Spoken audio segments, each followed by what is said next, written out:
Welcome to Vermont Artists and Authors, where we interview great storytellers and artists from the amazing Green Mountain State. This is episode 12. I'm your host, Barney Smith of StoryComic.com, and we're excited to have with us the internationally acclaimed folk entertainer and author, Rik Palieri. He's here to talk to us about his latest memoir, Banjo Man, Adventures of an American Folk Singer. Rik, how are you doing? I'm doing great, Barney. You know, this is a wonderful thing that you're doing, that you're giving authors a chance to be able to talk about their book. You know, we just went through this pandemic, and those of us who put out a book during this time, it was very difficult to get any kind of attention. So it's really a gift that you're giving all of us to give us a platform in order to tell our story. You're welcome. And you are, as we said before we went on the air, you're here in Vermont as well. You moved here in 1980, so not born here, but I'm sure people give you some credit knowing that at least you've been here for 40 years, so that counts for something, right? You know, as I was explaining to you all, you know, before we started, that Vermont is a hard teacher, and rightfully so. You have to be tough to live here. Right. And you have to be able to get through the winters. And I think that, those people who don't have enough stamina don't stay. And that's why a lot of that old joke about, the person's been there for about 5 years and every day, he waves to his neighbors and they never acknowledge him. And then one day, the husband says to the wife, "Well, it's been here about 5 years. I think we'll wave." Yeah.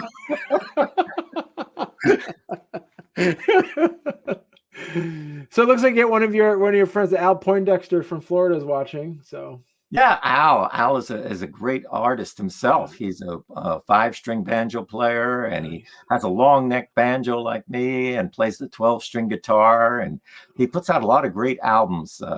Down. He's over from, that writer Stetson Kennedy. Okay. You ever hear of him? I've heard of him, yeah. And so Al has been associated with the Stetson Kennedy Foundation down there in Florida. So it's always good to see Al. He kind of ups the game a bit. Yeah. Well, you're embarrassing him. He's blushing, he said. So yeah. So Rik, normally what we do is we jump in this how we do things, or we jump in and have people talk about a bit of their background. But you just, as you said, you just published 526 memoir called Banjo Man. That again, 526 pages. That's so. What we want to do is kind of, maybe what we should do is just jump in for you to kind of talk about the memoir, because in a way you're also be talking about your background and how you got into how the book was created. And I'm curious also, halfway through the conversation, is how is Banjo Man different from the book you came out in 2004 called The Road Is My Mistress? So how are the differences between those two? Because when I wrote the first book, I have a copy here. My wife is a hand bookbinder, so this is my presentation copy, you see. Okay. Fancy dancy. When I wrote this book, I didn't really know anything, Barney, about writing books. And it was very crazy, because I was at a hobo gathering. And there was a bunch of old hobos, and there was this guy, Fran, the hobo minstrel, who was putting together these little pamphlets for the different hobos, because there's an old tradition for the traveling people that, you would have a little book that you could sell on the, as you're passing through town. And so he had done that for some of the old hobos. And he said, "Rik, I'd like to help you and make you a book." Well, I said, "Yeah, that would be great." And he had no idea what he was in for, because instead of getting like the usual 50, odd pages or less, he was getting hundreds of pages. And he had these computers that he put together from the dumpster. So he had like Frankenstein computers, and they were corrupting all the files, and we didn't know what we were doing. So all the files are coming in, they're corrupted. I'm sending them here, sending them there. Right. And finally, we decided that this was going to be a real book. Yeah. This was not going to be like anything he did before. And so that's when I really started seriously deciding that, people had been saying, Rik, you should write a book. We like your storytelling. And I had a whole bunch of different things that I had written over the years that were in my file drawer. Some for little magazines and, but the thing is, going back, if you turn back the clock when I was a young kid growing up in New Jersey, I really hated to write. And I wouldn't even carry a pencil. And my teachers would go, Richard, where's your pencil? And I didn't have a pencil. I didn't like to write. And it wasn't until years later when I was living in Poland I had a fellowship from the Polish government. And Pete Seeger sent me this letter, who was my mentor, who I learned a lot from Pete. And he was the one who said, Rik, are you keeping a journal? It's important. You got to write everything down. And I mean, it's Pete. So of course I started writing a journal, and I've been writing a journal ever since then. And it was between the journal and the things that were in my file cabinet that I started putting together this book. And it was hard. I mean, for those people out there who have been thinking about writing a book, I think it's one of the most difficult and rewarding things that you can do. Right. Because it really is hard, especially if you don't know what you're doing, and you're working with a bunch of hobos. But you learn along the way. Right. And the thing is that why so I went from the original book. I'll show you the cover here. This is the original book that's inside of this finely bound leather, and the new book is this. Yeah. And my friends, they tease me. They said, Rik, most people write a book that you can't put down. You wrote a book you can't pick up. And so the reason that I wrote this book was at 2003 when I published this first book. A lot of the seeds were planted, but the trees didn't grow yet. Okay. So there were a lot of things put in motion. I was starting to do things, and it wasn't until after the book came out that I started really doing a lot of the things that I had dreamt about. That's when I started, playing with Utah Phillips. I had just met him then, but, we started doing some concerts. I started doing the bigger concerts. I started doing more international travel. And the sad part, Barney, to tell you the truth, the reason I had to write this book is because all my mentors passed away. Right. Yeah. I had mentioned them in the first book, and it was time to say goodbye. Right. And I felt it was really important for me to have that closure and to tell these people what, and share the lessons that I learned from these great mentors. And I mean that in the best of ways. I mean, Pete Seeger, Utah Phillips, Jimmy Driftwood are legendary kind of characters. There was Sis Cunningham. There were so many people, and they all saw that you were trying to carry on this old tradition, and they were there to give you what you needed. Right. And help you to grow.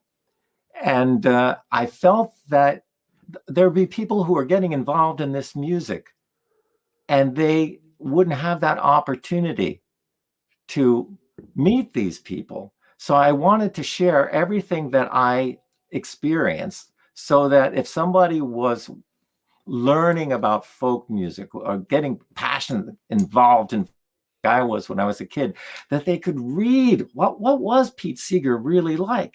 What was Utah Phillips? How was it to sit around and talk with Utah, or Jimmy Driftwood, who wrote the Battle of New Orleans? So it became an important part of my mission in the book to do that, is put all those stories and actually have the things that they told me in this book, so that people could learn from that. Right. And so that was basically, as you're saying, is like it's almost, this memoir was, you know, almost an homage to your mentors as well. Mhm. Yes, it was. It was. I guess it was almost like a love letter to say thank you Yeah. for all of the things that I learned from them, because they changed my world. Mm. They really did. And the kind of life that I was blessed to live for so long, I mean, because this is like, this pandemic stopped it, Right. for a whole year. I've been just talking to screens until recently. Yeah. And but I've done an awful lot of traveling. Right. And I did school tours that took me to all the lower 48. I played in every state in the lower 48. And then later on, I went up to Alaska and went to Hawaii. So I've been in every state in the United States, and did some sort of performance. And then, in Australia, in Israel, in Turkey, over in Scotland and Poland and Germany and France and Spain.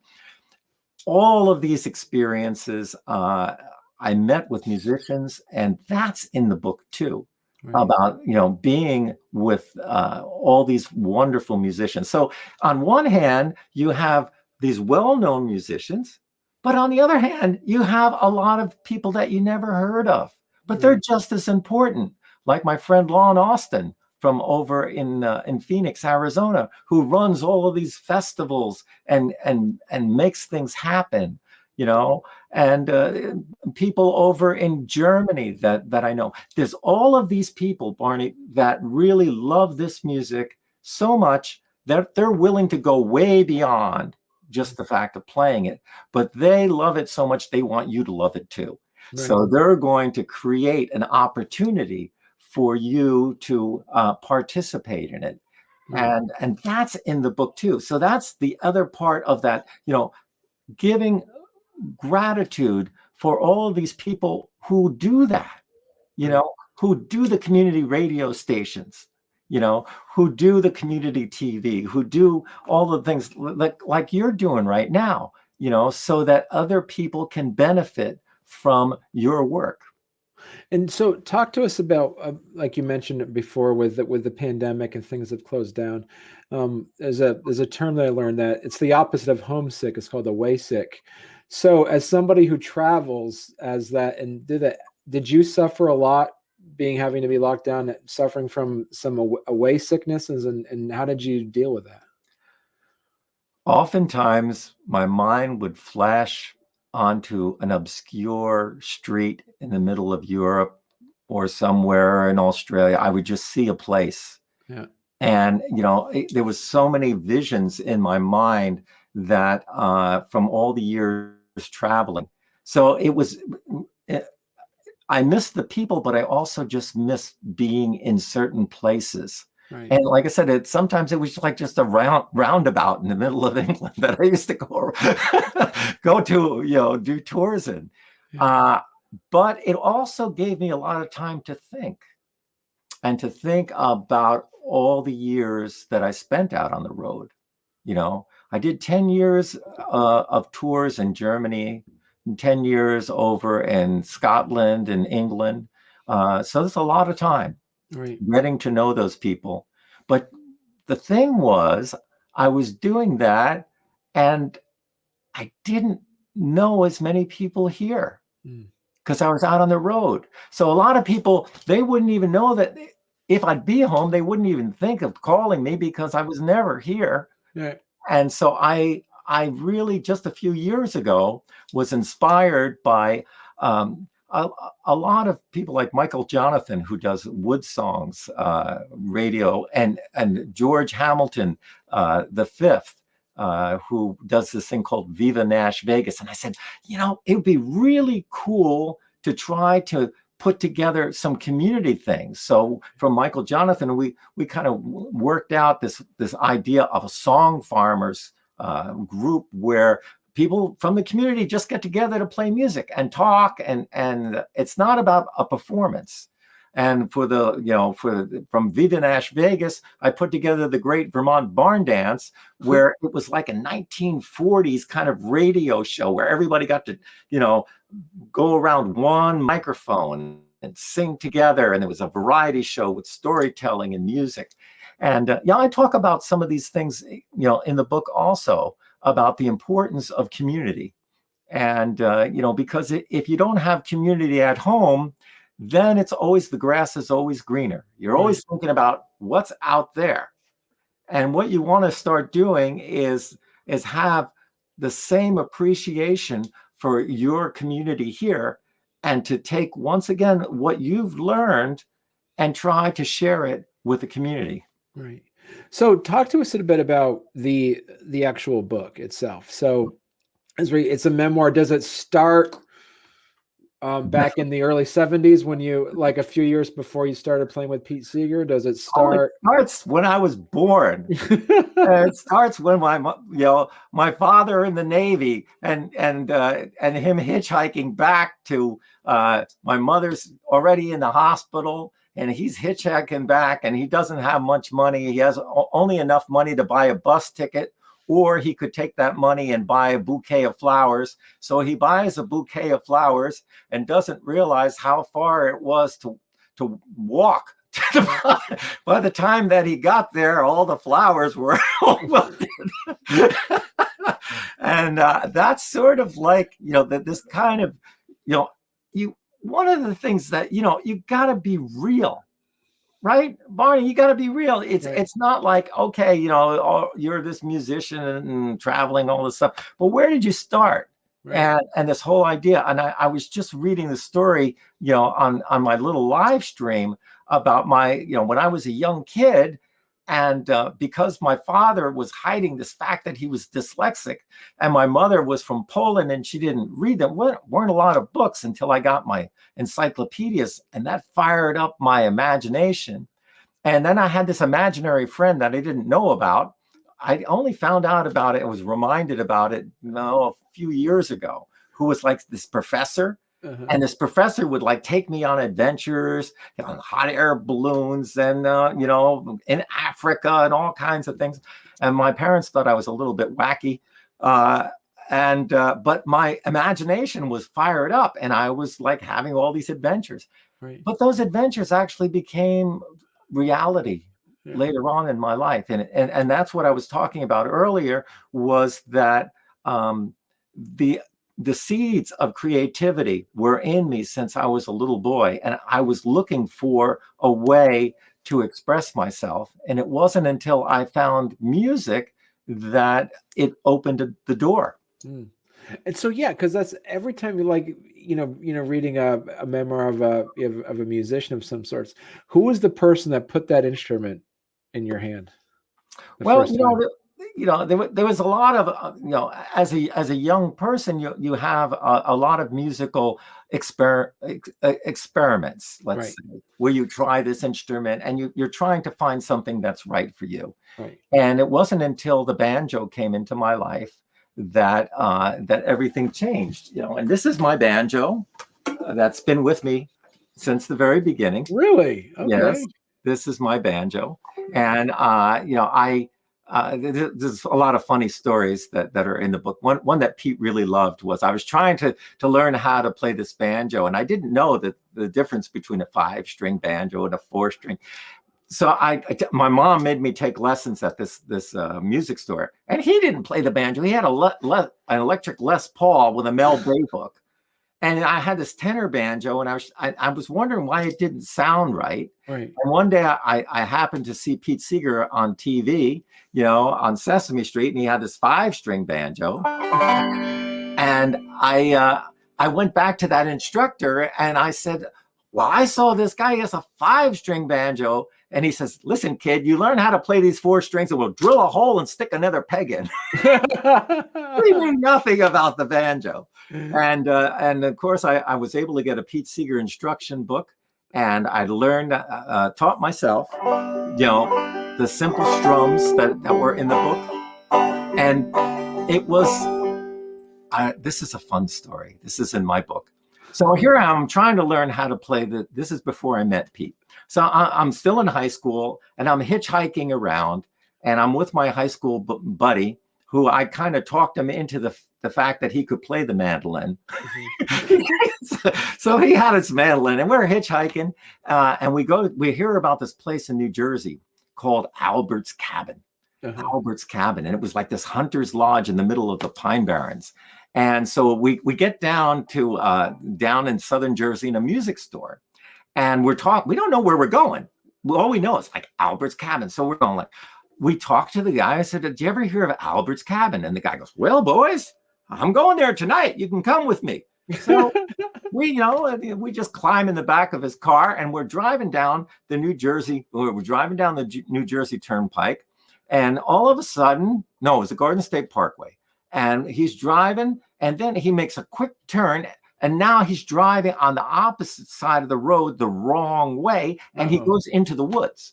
Now, Barney, you can imagine. Now, here we are, young kids, and we're getting freaked out. Right. Like, who is this guy? We just went down the wrong way, down the highway, and now we're in the woods. And then there was like all these abandoned refrigerators and all kinds of things. And we're starting to think like, oh God, he's an axe murderer. He's going to kill us. I know it. And like Dwayne and I are looking at each other. And there came to a point where there's this mirror that was stuck in a tree. And the headlights of our car flashed back at us. And oh God, we really felt like that was it, the psycho moment, And then all of a sudden we heard the sound of music. And he pulls in and there's this old cabin and all of these people are sitting on the front porch. And there's these two banjo players. One's a young kid like me. And there's this old guy, and he's got this homemade banjo. And he's sitting there, and so I came over and I took my banjo out. I start to play something like Cripple Creek, and they're smiling and everything. And the old man, he goes, well, my name is Sam Hunt. I've been living here in the Pine Barrens all of my life. I make these banjos myself. I have the wood. I hide them underneath of my bed. Everywhere you go, there's some wood. And I build old boats, too. I got lots of boats. And this guy kept talking like he wasn't taking a breath. He was like talking fast and furious. And I'm listening to him. I never heard anybody like old Sam Hunt. And then he goes, well, we're going to play that old Joe Clark. You know that one? Well, I saw it in the book, but I didn't know it. Yeah. And he stops and he calms down and he goes, well, we're going to teach it to you right now. He goes, you take your finger, you slide it down like that. Can you do that? I went, he said, good. He said, put one finger behind the other. Now pull off like this. I did that. Then hit it open.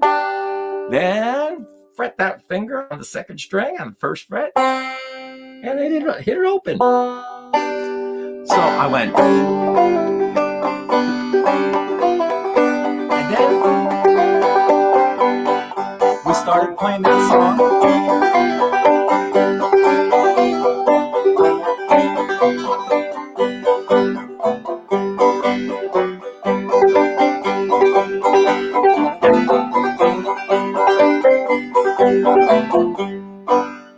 And that's how I learned it. Oh, yeah. And, so I was traveling around and sometimes I'd be hitchhiking. I had my banjo, always carried my banjo with me. I'm driving. I was hitchhiking one time and the car is driving and he was first on the other side of the highway. He turns around and he wants to pick me up. And I look in the back and he's got a banjo sitting in the back. He goes, where are you going? And I told him that I was going to see some friends to play some music. He goes, oh, great, but first let's go see my friend. And we drove over to some other guy's house, and he played some music. We played music together, and then we all together went over to my friend's house and stayed there. They stayed the whole night, and we played music all night long. And Barney, that's the whole thing. Was once this music came into your life, it was like a journey. Right. It was taking you all over the place. And I was still in high school. Now I'm starting to play with all these different people. And I would go to these Pete Seeger concerts all the time, and I got to see him and maybe say a word or two, but I didn't know him. but he was playing over in Central Park with Arlo Guthrie. And my mother took my two sisters that day. They went down there, and all the people were setting out old blankets and stuff. And my sister Lisa says, what are you doing? And I said, well, the Pete Seeger and Arlo Guthrie are going to be here. My sister recognized the name Pete Seeger because I had all these records and books. And she kind of thought that we were like really close because, you know, I had all of these records that I must really know Pete. And so she said, wait a minute. She took my younger sister and they went over to the guy who's near the gate. And they said, my brother's backstage with Pete Seeger. Can you take us there? And he does. Now, I don't know anything about this, but they go and visit with Pete and his wife, Toshi, and they have a talk or something like that. And I know nothing about that. Later on in the night, you know, I hear Pete say, well, tomorrow we're going to have a big concert over in Hoboken, New Jersey, benefit for the Clearwater. Everybody's invited. So I'm all excited. The next morning, I take my banjo. I'm ready to go out the back door. And my sister says, did you know that Pete Seeger files his nails? What? And then, you know, I get over to Hoboken. There's a few young people like myself. And like many times before, I take out my banjo. I'm playing along with them. Who comes over? But Pete. He takes out his big guitar and he's smiling and he's playing along. I'm freaking out, Barney. I'm saying like, oh my God, you know, here I am playing with Pete Seeger, you know, and the music stops and Pete looks at, the music stopped. He looks at me and he goes, I haven't seen you before. Who are you? And I stumble out, I'm Rik Palieri. He goes, Rick, I met your sisters yesterday. I'm like, what? They told me you were a good banjo player. Let's go up on the stage. We'll play a couple songs together. Wow. He brought me up and I stayed and played the whole show with some of the Clearwater, other young people and Pete. And then Pete started calling me up. And then my world changed, Barney. That was the beginning. Wow. And it's one thing, you know, when you have a dream, you know, like I had a dream that someday I would meet Pete. And once that happened, that was when the real work began. Because, well, what are you going to do? Well, you're going to play with him again? Well, I hope so. But the bigger journey happens because then you have to figure out what are you going to do with your life? Right. How are you going to become a musician?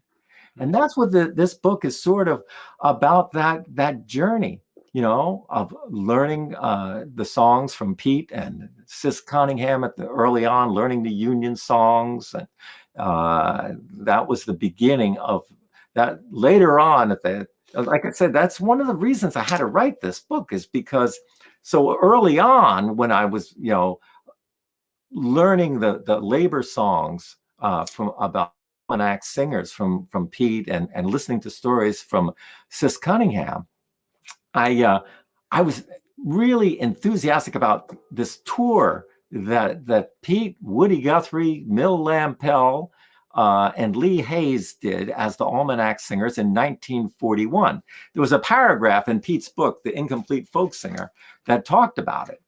And so I was really fired up, and I talked to Sis Cunningham because she was in the Almanac Singers later on. She told me things about it. And as I got to know Pete, I would always ask him questions about the almanacs. And I had this idea back in the 1980s that I would recreate that 1941 tour. And Pete was enthusiastic, and he started, you know, giving me all kinds of contacts. Now, I was too green. I didn't know what I was doing. I'd call up these union halls and they go, what do you want, kid? And I said, well, I wanted to do this show honoring the almanacs. Almanac, schmalmanac. We're not interested in no almanac singers, because of their, you know, their background of being, you know, really kind of radical. They didn't want to talk about it. And I got a little discouraged, and I put that in my files and kept it there for many years. I kept thinking about it. I kept trying to do that. And then I was on tour and with my friend Rick Nestler and another Rik Balla. We were called the Ricks. We were out there performing together.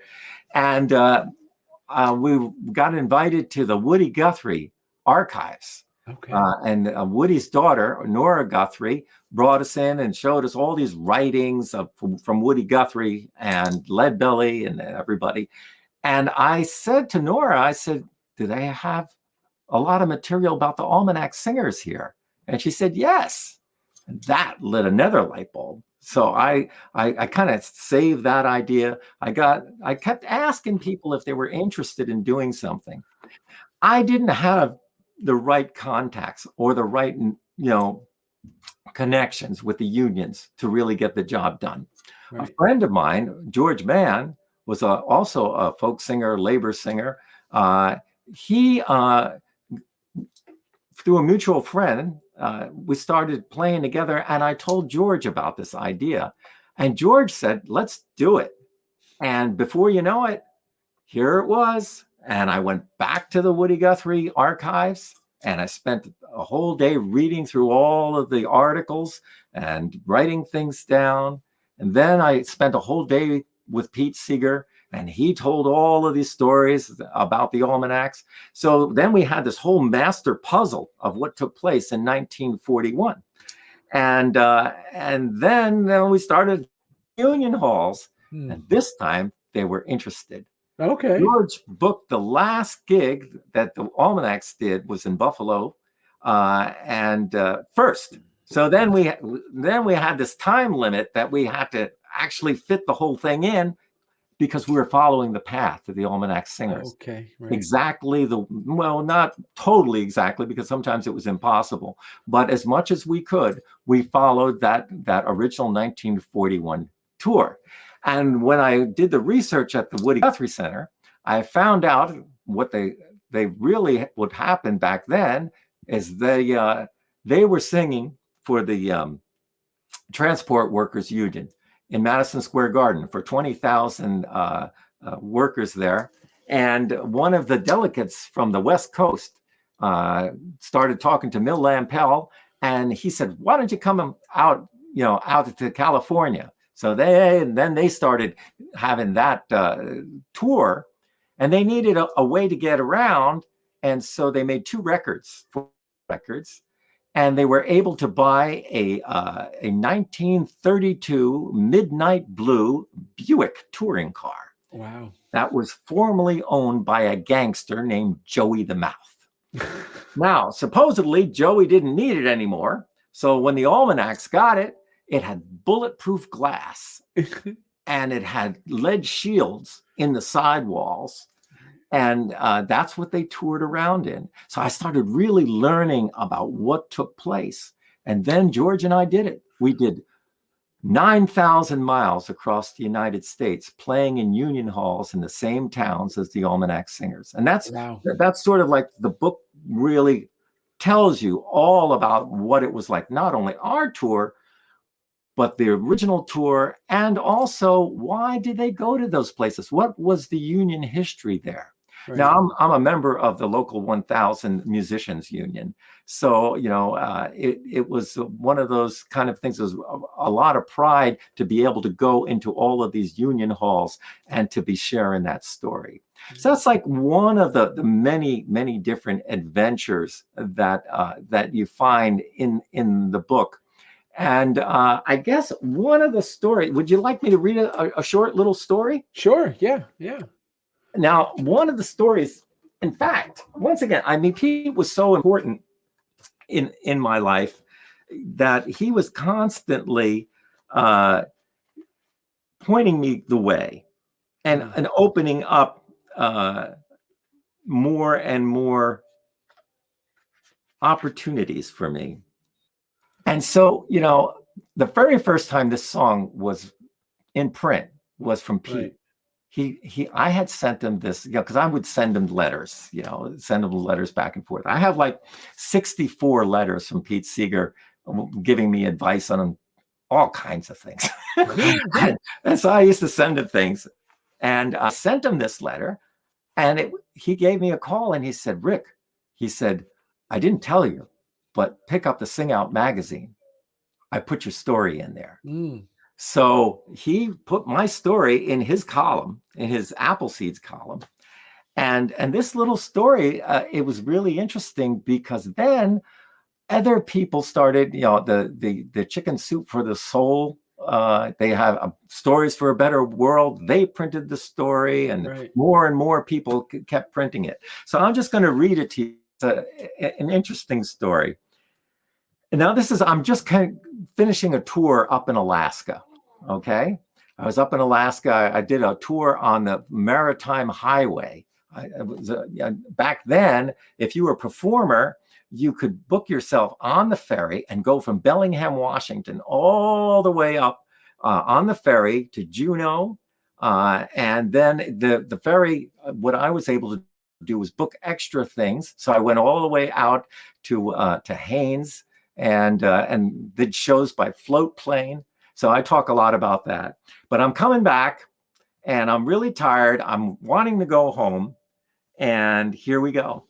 Okay. I was just getting back from touring Alaska and was ready to fly home out of Bellingham, Washington. But notice there was some kind of problem. The counter person was throwing her hands up in front, telling everyone all the planes were having problems and they would not be able to fly today. You can just imagine the stress that was in that room. They told us that a bus would be provided to take us to Seattle. That was just a chance that some of us would be able to make our connections. Everyone was worried. We only had an hour and a half to make the connecting flights, and the bus was not even at the airport yet. When the bus did finally pull up, the driver said in a nasty tone, "Well, they just pulled me out of bed after an all-night shift, and they expect me to perform a miracle and get you to Seattle in time to catch your flight. Good luck." Needless to say, everyone was in a really bad mood. I was loading my stuff into the bus. I had slung my banjo over my back when the bus driver said, "What? Are you going to play that thing in my bus?" "Well, I really didn't plan on it," I replied. "I was only kidding," said the driver. But I started thinking about it, and I reached inside my case and I pulled out my banjo. "Well, what if I don't like it?" said an angry, worried woman. "Then tell me and I'll stop," I replied. The bus drove off and the tension was horrendous. Then I started plucking away at a neat version of the old standard Blue Skies that I had learned from Pete Seeger. In a few minutes, I noticed that everyone was humming along. A few more minutes went by, and I heard a few voices singing. I started singing too, and before long, the whole bus burst out in song. Even the bus driver sang along in his big baritone. One song led to another, and everyone seemed to have a request. "Do you know You Are My Sunshine?" Soon, photographs appeared as the passengers made friends and shared pictures of vacations, family members, newborn babies, and old friends. Everyone laughed and sang with food being passed around the bus. Before we knew it, we were pulling into the Seattle airport.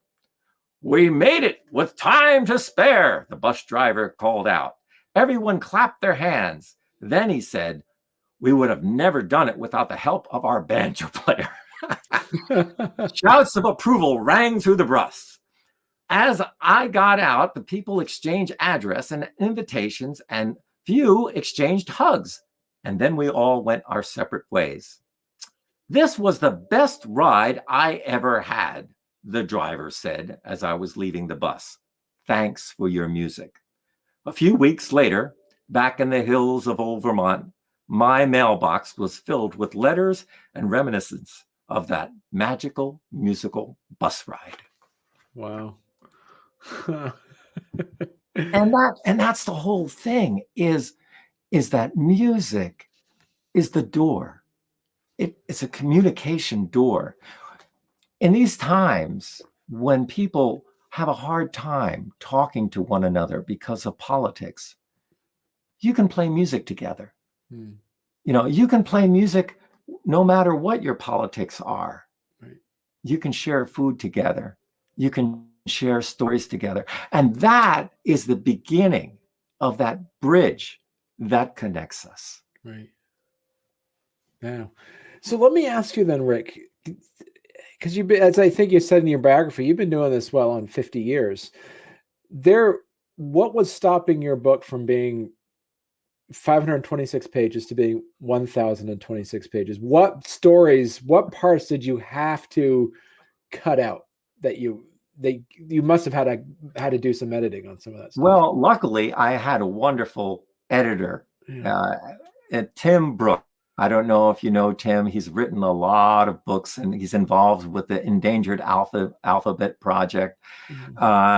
And he wrote this wonderful book that you got to have him on your show sometime, because he is a fantastic author, and he wrote this book, A Hell of a Place to Lose a Cow, about his hitchhiking adventures. And anybody who writes a book like that has to be my friend.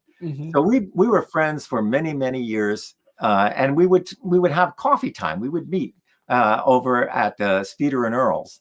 And we would sit around and we would discuss the different projects. And I told him I was working on this book. And he said, well, let me take a look at it. So I gave it to him. And he said, I'll help you. I'll help you. Yeah. And he said, don't worry about it. And so he kind of gave me advice into shaping the book.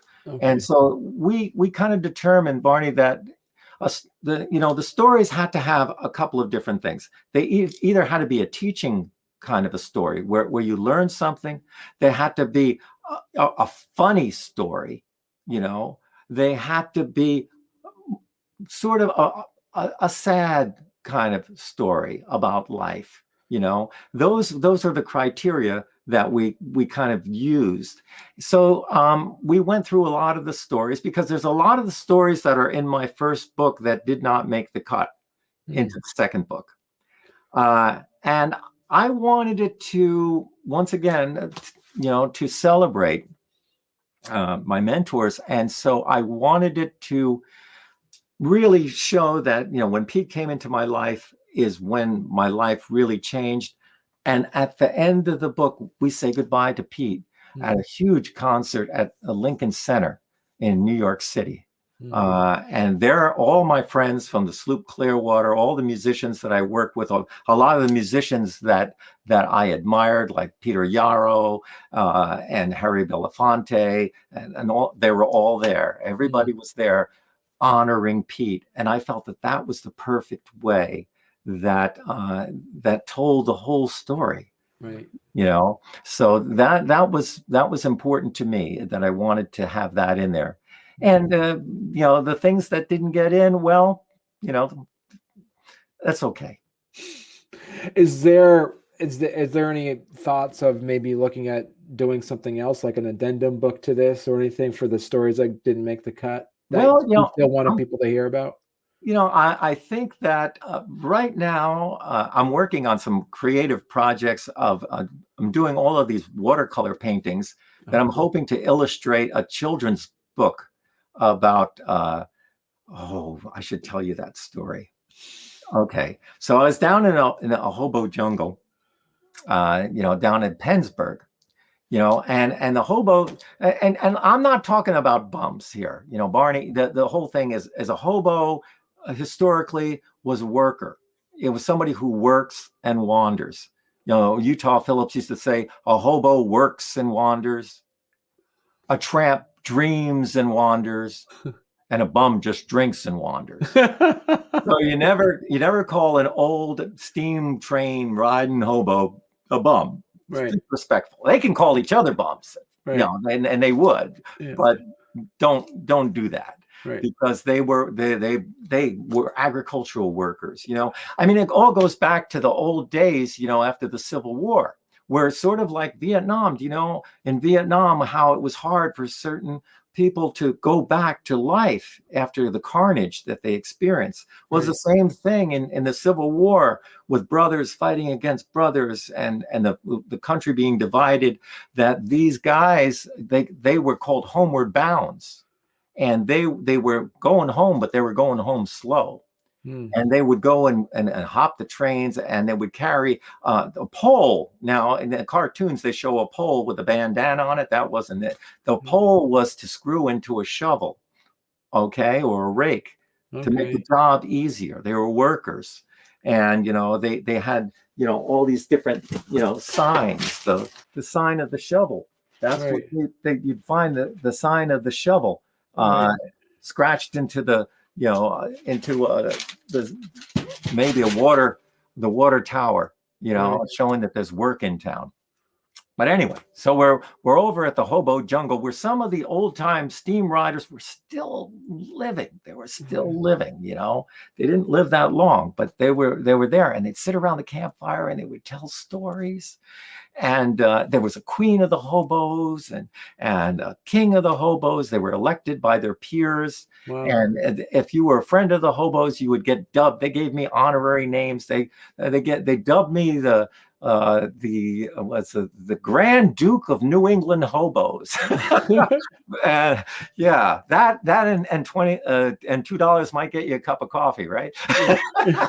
But so I learned a lot from them and wrote a lot of songs about that, and so I just realized that, Rik, so the hobo is short for homeward bound then? Yeah, that's one of the old things.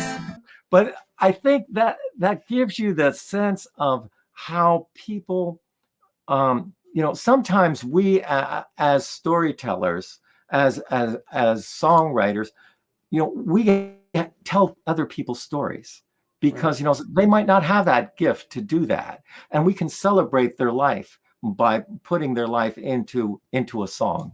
Right. Wow. That's amazing. Wow. And is that one of your stories that's in the book? Oh yeah. There's a much more detailed thing about that and how we were in a boxcar and experienced this major hurricane and what that was like. Oh yeah. There's a few different stories about the hobo jungles that I've been to.